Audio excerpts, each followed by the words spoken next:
여러분, 안녕하셨습니까? 오늘도 주님의 귀하신 은혜가 우리 모든 분들과 함께 하시게 되기를 간절히 축원합니다. 10월 2일 만나의 아침 새벽 기도로 시작하도록 하겠습니다. 하늘에 계시는 사랑이 많으신 아버지 하나님 감사합니다. 매일매일 저희에게 주어지는 시간이지만 그러나 이 시간들이 얼마나 소중하고 고귀한지 저희들 깨달을 수 있도록 주여 도와주시옵소서.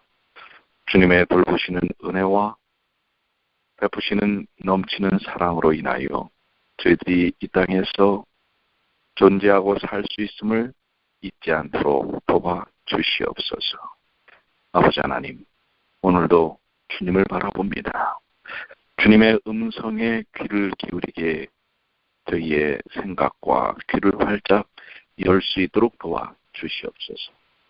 저희의 마음의 눈으로 주님을 볼 수 있도록 도와주시고 주님께서 허락하시는 그 베푸신 놀라운 능력과 은혜들을 깨닫고 체험하는 귀한 시간이 될 수 있도록 도와주시옵소서. 오늘 이 시간에도 주의 영께서 저희와 함께 해주실 줄을 믿고 감사드리며 사랑과 자비가 많으신 예수님의 이름으로 간절히 기도 올리옵나이다. 아멘. 오늘 우리 함께 말씀을 나눌 말씀 묵상의 내용은요, 로마서 2장 13절부터 있는 말씀입니다. 먼저 일차적으로 13절로 16절까지에 있는 말씀을 우리가 오늘 말씀 묵상하겠습니다. 로마서 2장 13절로 16절인데요. 우리 여러분들 성경책을 펼치시고 함께 말씀을 읽도록 하겠습니다. 13절입니다. 하나님 앞에서는 율법을 듣는 자가 의인이 아니요 오직 율법을 행하는 자라야 의롭다 하심을 얻으리니 율법이 없는 이방인이 본성으로 율법의 일을 행할 때에는 이 사람은 율법이 없어도 자기가 자기에게 율법이 되나니 이런 이들은 그 양심이 증거가 되어 그 생각들이 서로 혹은 송사하며 혹은 변명하여 그 마음에 새긴 율법의 행위를 나타내느니라. 곧 내 복음에 이른 바와 같이 하나님이 예수 그리스도로 말미암아 사람들의 은밀한 것을 심판하시는 그날이다. 네, 우리 13절로 16절까지 읽었는데요.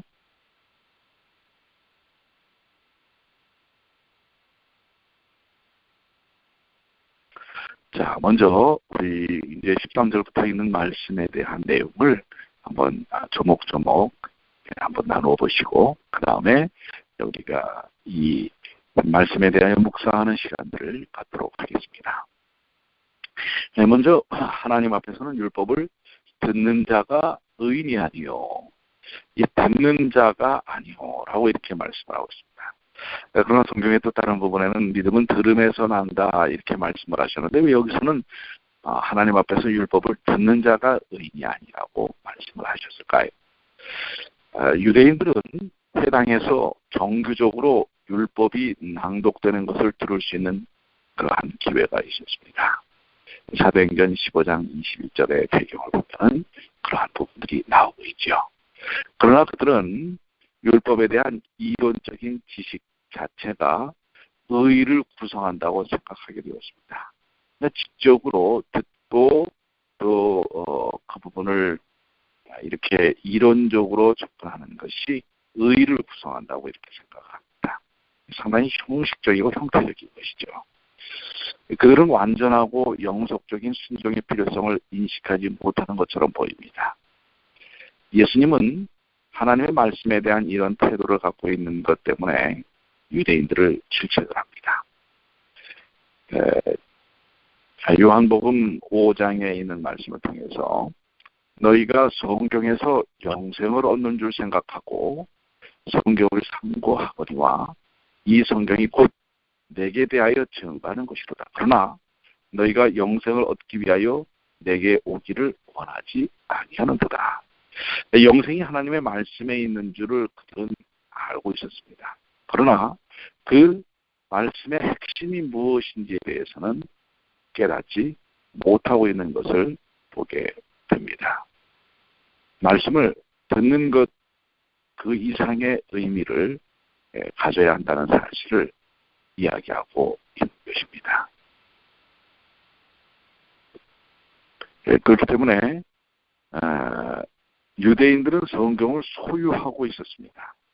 그들은 말씀을 피상적으로밖에 알고 있지 못하면서 자신들이 영생을 얻었다고 생각을 하고 있었습니다. 이 시대 소망에는 그런 부분들을 좀 언급을 하고 있습니다. 오로지 지식만이 의와 구원을 가져다 준다는 이 같은 잘못된 견해는 여전히 현 시대의 유대인, 심지어 그리스도인들 가운데서도 유행하고 있습니다. 말씀을, 성경을 지적으로 접근하는 것입니다. 하나님의 뜻을 알아야 할 뿐만 아니라 또한 순종해야 한다는 것을 마태복음 7장이나 누가복음 6장, 야고보 1장이 가르치고 있는 것입니다. 자, 말씀은 그 말씀의 뜻이 무엇인지를 알고 그 말씀을 삶 속에 적용하는 일이 필요한 것입니다. 오늘도 우리도 마찬가지죠. 말씀 묵상을 하면서 로마서는 이런 내용들로 이루어졌구나라는 지적인 어떤 이해가 아니라 그 말씀이 내게 어떻게 전달되었고 그 말씀을 나는 어떻게 삶 속에서 적용할 것인가 라고 하는 것이 매우 중요한 것입니다. 여기 또 율법이라는 말 계속해서 나오죠. 이 율법은 유대인과 관련하여 문맥이 나타나는 바에 의하면 여기서 바울이 가리키는 것은 그들이 여전히 가지고 있는 도덕적 행위의 표준인 구약, 그리고 특히 십계명에 게시된 표준들을 말씀하고 있는 것으로 우리가 알 수 있습니다. 즉 하나님 앞에서 성경 말씀, 구약과 시편과 선지자의 글, 그리고 십계명을 포함한 이 모든 하나님의 말씀의 율법을 듣고 많은 지적으로 이해하는 것이 아니라 이것을 나의 삶 속에서 적용하는 사람이 의롭다, 이렇게 말씀하고 계실 것입니다. 그렇다면 여기 의롭다 하심을 얻으리니라는 말, 또는 의롭다고 간주되리라, 의롭다고 선언되리라, 이 표현은 바울은 심판 때에 하나님의 뜻을 알지만 순종하기를 꺼리는 사람의 입장을 하나님의 뜻을 알 뿐 아니라 그 뜻에 온전히 순종하는 자들의 입장과 여전히 대조시키고 있는 것입니다. 그러니까 말씀을 알고 심판 때에는 말씀을 알고 있는 사람과 말씀을 따라 사는 사람과가 분리된다고 하는 것을 말씀하고 있는 것입니다. 이런 전적인 순종이 믿음을 통해서만 올 수 있다는 사실은 그 서신에 이미 언급되어 있죠. 우리 1장에서도 언급되어 있었던 것이고요.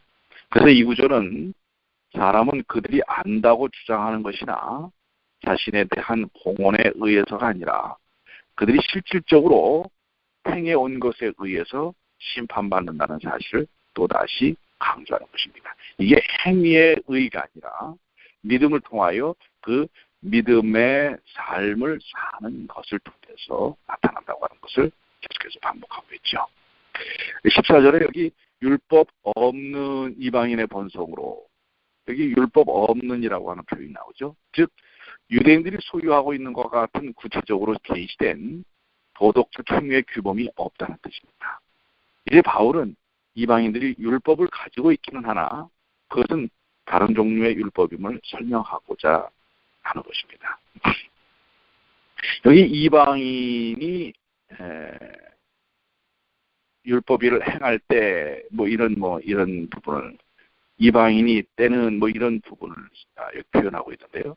문자적으로 이방인들이 무엇을 할 때마다 헬라어 본문에서 이방인 앞에 정관사가 없는 것은 비유대인으로서 그들의 특성에 관심을 환기시킨 것입니다. 그러니까 유대인과 대비된 사람들을 이야기하는 것입니다.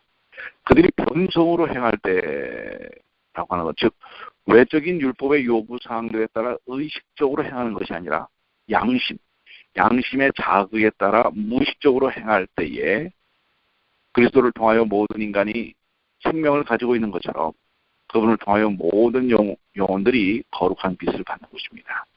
지적인 능력뿐 아니라 영적인 능력, 옳은 것에 대한 인지, 선에 대한 갈망, 이 모든 이러한 것들이 사람의 마음에 존재하는 것입니다. 이방인들 중에 창조물 가운데서 하나님에 대한 계시를 인식하고 하나님께서 마음에 심어주신 선을 행하려는 충동에 반응하는 사람들은 본성으로 율법에 포함된 일들을 행한 것입니다. 그러니까 우리의 본성에는 하나님의 형상이 남아있기 때문에 우리가 우리의 양심적 본성을 통해서도 율법에 포함된 일들을 할 수가 있다고 하는 것입니다. 자, 그래서 여기 이 모든 것은 오직 율법을 행하는 자라야 의롭다 여김을 받는다는 13절의 이 내용들을 한번 우리가 다시 한번 관심을 가질 필요가 있습니다. 가르침과 특권을 받았지만 사랑의 결핍으로 그들이 단지 율법을 듣는 자들의 지나지 않음을 보여주는 유대인과 그리스도인들은 의롭다함을 받지 못하는 반면 그들의 그 유대적인 관점에서 볼 때도 그렇습니다. 그들의 사랑의 정신으로 말미암아 자신들이 진정으로 율법을 행하는 자들임을 보여주는 무지한 이방인들은 하나님 앞에 의로운 것입니다. 그러니까 여러분들 율법을 가진 자가 중요한 것이 아니라 율법을 듣는 자가 중요한 것이 아니라 비록 그 율법에 대한 이해가 부족해도 율법을 따라 사는 것이 중요하다고 하는 것입니다. 그리고 여기 자기가 자기에게 율법이 된다라는 말이 있습니다. 도대체 이 말씀은 무슨 말씀일까요? 자기가 자기에게 율법이 된다. 이성과 양심 속에 존재하는 선을 행할 필요성과 충동은 이 15절에 좀 더 부연 설명되어 있듯이 어떤 의미에서는 각 사람에게 표준이요 율법이 된다고 하는 것입니다. 우리 안에 그 양심적 가치가 율법이 된다고 하는 것입니다. 우리가 양심을 거스려서는 안 되는데 15절에 보면 이제 이 양심 문제가 보다 더 구체적으로 언급되는 것을 볼 수가 있습니다. 이런 이들은 그 양심이 증거가 되어 자기가 자기에게 율법이 된다는 것은 그 양심이 증거가 된다고 하는 것을 말씀하고 있습니다. 여기 양심이라는 것은 헬라어로는 시네이 데시스라는 말입니다. 부가적인 지식, 사람이 자신의 행동 자체에 대해 가지는 지식과 아울러 행동의 질에 대해 갖고 있는 또 하나의 부차적인 지식. 바울은 이 시네이 데시스를 그의 편지서들에서 20번이나 사용을 합니다. 사람은 그들의 사상과 언어와 행동에 대한 판단을 내릴 수 있는 능력을 갖고 있습니다. 양심은 지나치게 예민하게 될 수도 있고 고린도전서 10장 25절의 말씀처럼요. 잘못 사용함으로 화인 맞을 수 있습니다. 화인 맞는 게 뭐예요? 완전히 딱딱하게 굳어가지고 불로 이렇게 지져져서 말입니다. 딱딱하게 굳어져서 기능을 못하는 것입니다. 디모데전서 4장 2절의 말씀처럼요. 진리에 대한 지식을 좀 더 배움으로 계몽될 수도 있습니다. 고린도전서 8장 7절의 말씀처럼. 그러니까 양심은 개발될 수가 있습니다. 그래서 양심은 받은 빛에 따라서 행하게 되는 것입니다. 우리가 말씀을 통해서 사랑을 통해서 복음을 통해서 우리의 양심 자체가 많이 개발되는 일들이 필요합니다. 그런데 오늘날 그 심리적인 그 정신적인 병 가운데 소시아패스라고 하는 병이 있습니다. 이 사회적 불능이라고 하는 것이죠. 즉 양심 자체가 파괴된 것입니다. 그래서 묻지마 뭐 칼부림을 한다든지 다른 사람들을 위해한다든지 지나가는 차에다가 얼마 전에도 그런 일이 있었어요. 지나가는 스쿨버스에다가 총을 쏜다든지 이런 그 양심 자체가 파괴되어져 있는 그 죄로 인하여 오늘날 그런 성향들을 보이는 경우들이 많이 있다고 하는 것입니다. 그러나 그래서 우리는 하나님의 말씀을 통해서는 성령의 역사심을 통해서 이 양심이 개발이 될 수가 있는 것입니다. 그러니까 우리 자신도 우리가 사는 삶의 틀에서 자꾸 죄악적인 것을 품고 또 성령의 음성을 무시하게 되면 바로 이렇게 양심이 화인 맞고 굳어져 버리는 것입니다. 그러나 성령의 음성에 귀를 기울이고 지금 이 아침마다 이렇게 여러분들이 말씀을 나누고 또 말씀에 깊이 젖어들고 또한 주님의 음성을 듣고자 하고 또 그것을 선택하여 삶을 통해서 믿고 적용하고자 할 때 우리의 양심은 개발이 되는 것입니다. 그래서 이러한 부분들이 우리의 삶의 양심의 활동을 통해서 우리 삶의 하나의 판단의 기준이 될 수 있다는 것입니다. 그 다음에 우리 이제 15절에 그 생각들이 서로 혹은 송사하며 혹은 변명하며 그 마음에 신 율법의 행위를 나타내느니라. 이러한 그 양심을 통해서 나타나는 생각들이 우리 안에서 투쟁을 이뤄낼 수 있죠. 여기 서로 혹은 송사하며 이 구절과 15절의 나머지 구절을 다양하게 해석할 수가 있습니다. 서로 혹은은 문자적으로 뭐뭇의 가운데라는 뜻을 가진 단어를 번역한 것입니다. 이 단어를 서로라는 단어와 연결시킴으로써 그들 자신들 사이에라는 의미에 도달하는 것이 가능하게 됩니다.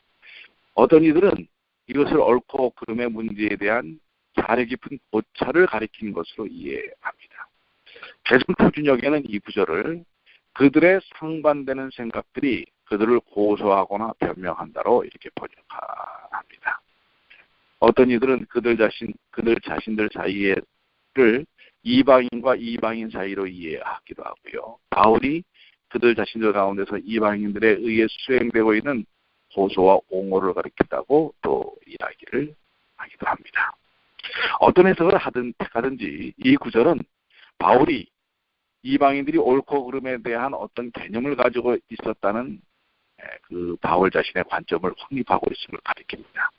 그들이 양심의 자극에 어떻게 반응했느냐에 따라 그들은 심판을 받게 되어 있는 것입니다.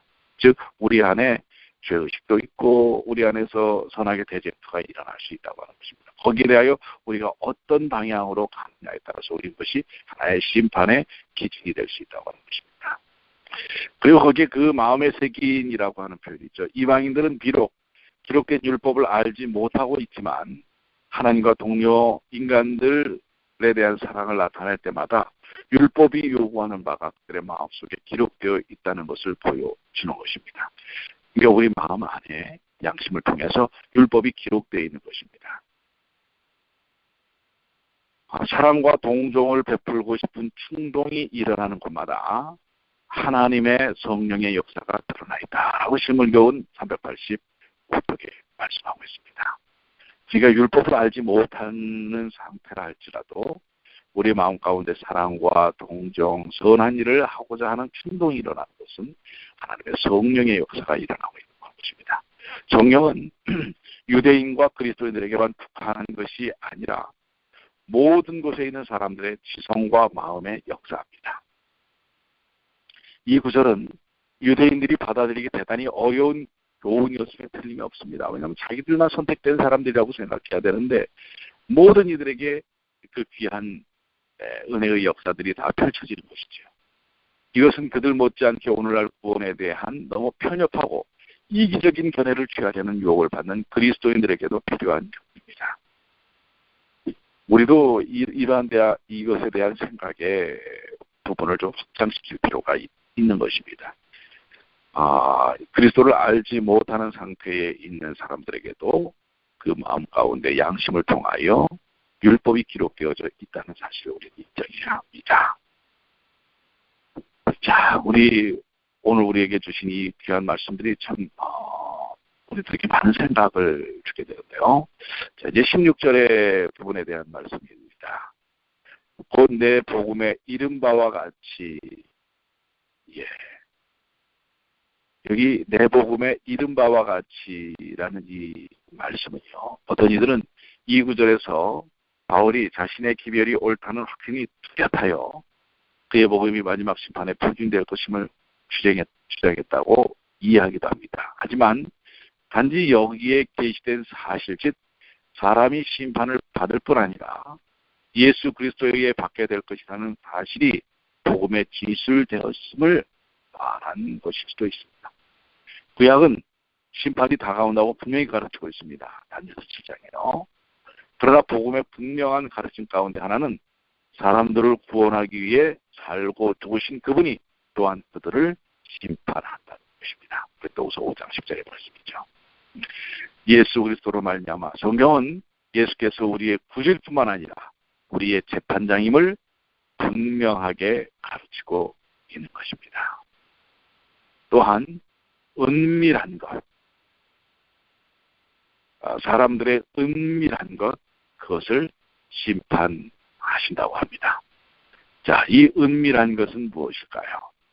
이것은 감춰진 것들, 품성은 은밀한 것들로 인해 진정으로 드러납니다.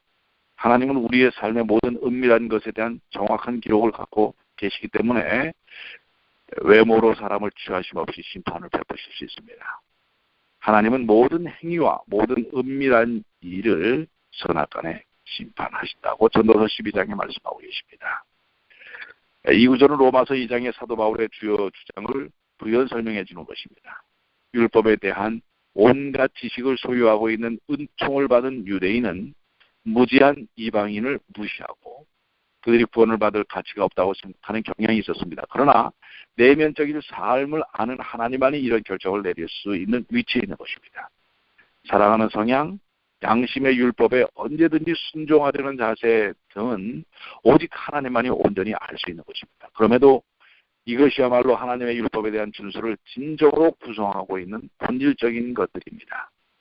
그것들은 하나님의 유대인과 이방인에게 똑같이 기대하는 품성의 특질이며 최후의 심판 때는 아무리 많은 양의 외적인 경건도 그것들의 부족을 대신하지 못할 것입니다. 그렇습니다. 우리에게 감춰진 것, 그 은밀한 것, 그것도 심판대 앞에 서게 되는 것입니다. 우리는 다른 사람이 모르면 그냥 넘어갈 것이라고 오해를 합니다. 그러나 하나님은 은밀한 것까지 살피고 계십니다. 오늘 그래서 이 말씀들을 묵상하면서 하나님은 우리에게 너무나 은혜로운 분이십니다. 율법에 대해서 여러분들이 다 알지 못해도 여러분의 마음의 신비에 이미 우리가 합당하게 주님을 따라 살 수 있는 율법을 기록해 놓으셨다고 하는 것입니다. 그 양심을 따라 사는 일이 필요하고요. 또 성령의 역사를 통해서 우리의 양심이 계속해서 개발되어야 한다는 것입니다. 그리고 우리 주님은 분명히 구세주이시면서 심판자라는 사실입니다. 특별히 은밀한 것을 심판하신다고 하셨습니다. 혹 나에게도 은밀한 것들이 없을까? 이런 것들을 살피는 하루가 되겠습니다. 오늘 여러분들은 어떠십니까? 혹 뒤에서 남들이 듣지 않는다고 해서 다른 사람을 비난하거나 비판하거나 했던 것, 이런 것들도 다 사실은 드러날 수 있는 것들이 되는 것입니다. 오늘 주님께서 우리에게 주신 귀한 13절부터 16절까지의 말씀을 통해 여러분들은 오늘 어떤 주님의 음성을 들으셨습니까? 또 마음의 깨달음과 결심을 하셨습니까? 오늘 하루도 주님과 동행하시는 하루가 되시기 바랍니다. 말씀을 듣는 자가 아니라 말씀을 따라 순종하며 사는 이들로 서시는 귀한 축복을 나누시게 되기를 바랍니다. 기도하시겠습니다. 하늘에 계신 아버지 하나님, 오늘도 저희에게 변함없이 주신 귀한 말씀을 통해 다시 한번 저희의 삶에 부존을 이루게 하여 주시옵소서. 양심이 개발되는 삶을 살도록 도와주시고 성령을 통해서 저희가 더욱더 예수님을 닮는 주님의 귀한 자녀 되게 하여 주시옵소서. 사랑하는 우리 모든 주의 가족들이 오늘 하루 더욱더 말씀 속에서 성령의 인도하심 속에서 건강하며 다른 이들에게 사랑과 은혜들을 복음을 나누는 삶을 살게 하여 주시옵소서. 영역 간에 강건하도록 도와주시고 혹시 저희가 가는 선택의 지표가 잘못됐다면 말씀을 통해서 바르게 다시금 주님께 우리의 방향을 돌릴 수 있도록 인도해 주시옵소서. 주께서 오늘도 저희와 함께 해주심을 믿고 감사드리며